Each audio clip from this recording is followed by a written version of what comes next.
Hello, and thanks for being with me. I want to talk to you about something that is close to my heart. Many years ago, my family was hit by a drunk truck driver.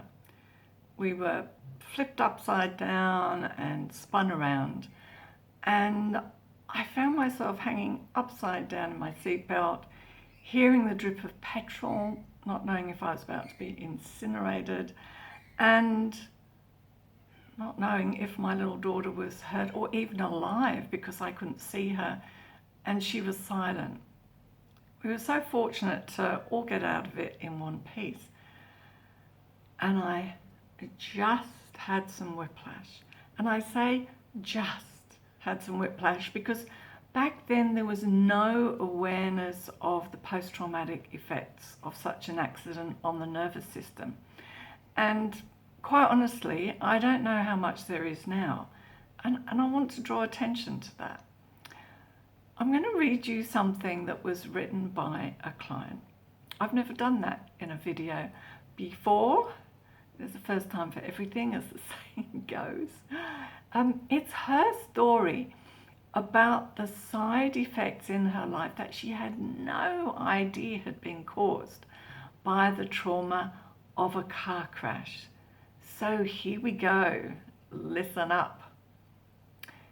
When I approached Margaret, I was feeling trapped and out of sorts, bored, frustrated, resentful, and down.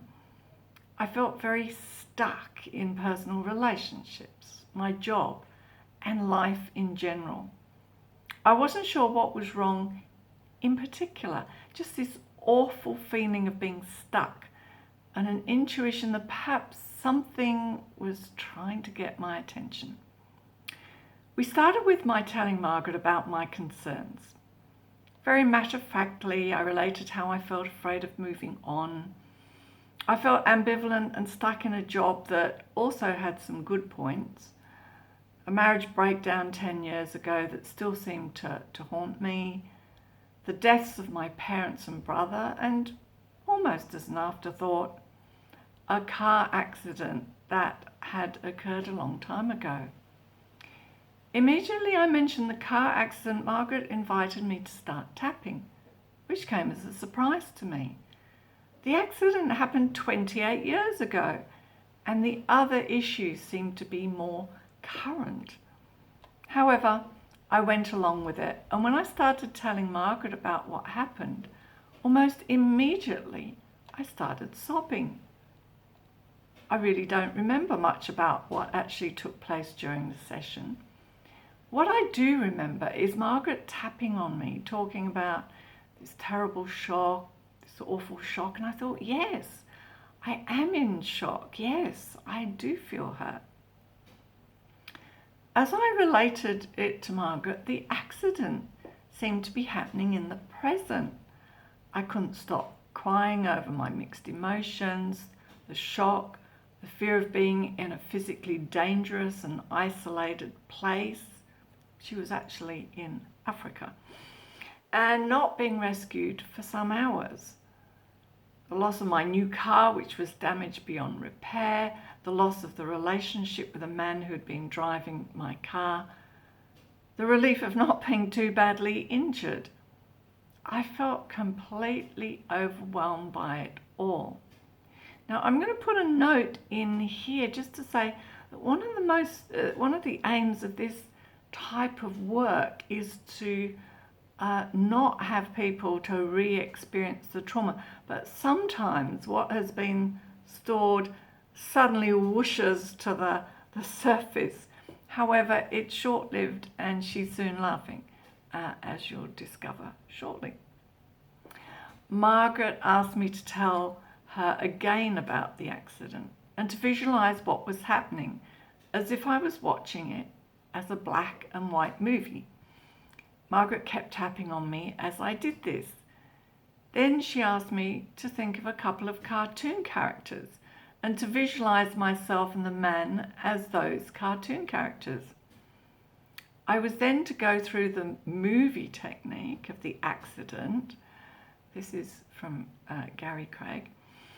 But this time, my role in the movie was replaced by Garfield the cat. Finally, I visualised my movie while Margaret was singing a can ditty. Don't know how well I did that. I remember laughing a bit while I was doing this. We did several more rounds of tapping, then I took a deep breath and had some water. At the end, when Margaret asked me how I felt, I honestly didn't know. I explained it as, I feel like there's something missing in my head, but in a good way. I feel like a circuit has been broken.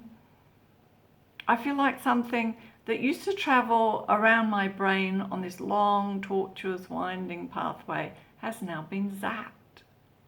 It was quite extraordinary. I left the session feeling amazed and excited and so grateful for Margaret's expertise and the power of EFT.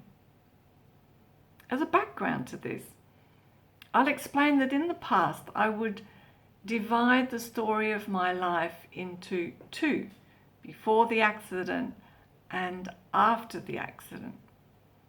I was 28 when I had the accident and nearly 56 when I saw Margaret. For 28 years I'd been haunted by the accident and what happened. Within 2 weeks following the accident, I developed panic attacks and agoraphobia, and I changed from a person who'd been a world traveller and unafraid of most things to a fearful, bewildered, frightened, phobic invalid. I had to have 3 months off work on sick leave and went to various doctors who all prescribed tranquilizers. I became addicted to tranquilizers, but I thought it was a small price to pay, as by taking them, I was able to negotiate my way in the world and appear normal. I needed tranquilizers to leave my house, to get to work, to drive my car, to attend any social event. About 6 weeks after the initial session, I spoke to Margaret about my feeling that I needed to address the fear of panic attacks and agoraphobia as a consequence of the accident. I was once again amazed that I cried and was so deeply hurt about my first panic attack after the accident and my subsequent addiction and isolation. Margaret tapped on me as we covered these aspects, and at the end I felt such wonderful relief. I'm coming to realize now that now I'm rid of the debilitating, unfounded fears that dogged me for half my life. The world really could be my oyster. I've been given a new freedom and the opportunity to live in a healthier, happier, more productive way. The question now is, what will I choose? How do I want to make the most of the opportunities that seem to be manifesting nearly every day? In practical terms, it means that I'm planning an overseas trip and then I'll look around for a new job. However, the real development, the beautiful outcome, is that I'm recognizing by living in the moment, this moment, I'm in a powerful, supportive place of wonderful choice and opportunity.